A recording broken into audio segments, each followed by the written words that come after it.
فطرت تو کچھ یوں بھی ہے انسان کی، بارش ختم ہو جائے تو چھتری بوجھ لگتی ہے۔ اگر کسی سے اپنا تعلق کاٹ چکے ہو تو اس کے متعلق اپنی زبان بھی کاٹ دو۔ اختلافات کا حل ڈھونڈا جا سکتا ہے لیکن حسد اور بغض کا نہیں۔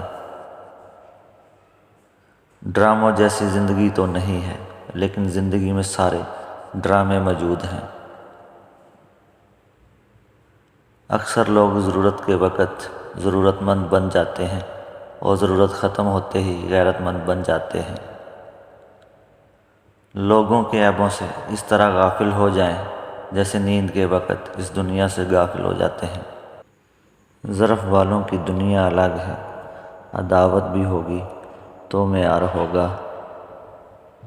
بہترین صبح وہ ہے جو اللہ کے ذکر سے شروع ہو۔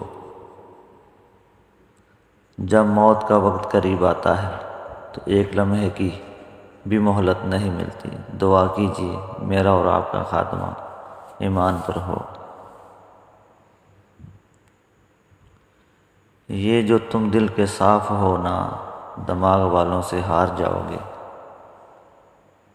سب سے پہلے اپنے نفس کی اصلاح کرو، اللہ تعالیٰ کی نعمتوں کا شکر ادا کرو، اولیاء کرام کے پاؤں کی خاک بن جاؤ، نفس کا ساتھ نہ دو، صرف اللہ تعالیٰ کے ہو جاؤ۔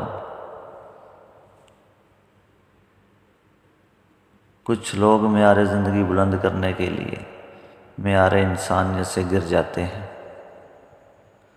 دنیا میں سب سے زیادہ تکلیف دینے والی چیز غربت ہے، کیونکہ اس میں سارے رشتے ٹوٹ جاتے ہیں۔ جو انسان اپنے حصے کی روٹی بھی بانٹ دیتا ہے، اس کا رزق کبھی کم نہیں ہوتا۔ چہرے پر نور نماز پڑھنے سے آتا ہے، میک اپ کرنے سے نہیں۔ خدا تو رزق دیتا ہے کیڑوں کو پتھر میں، تو کیوں پریشان ہے ہیرے موتی کے چکر میں۔ اڑ جا آسمان میں یا لگا غوطہ سمندر میں، تجھے اتنا ہی ملے گا جتنا لکھا ہے تیرے مقدر میں۔ جو چھوڑ گئے وہ بوجھ ہی تھے، جو پاس ہیں وہی خاص ہیں۔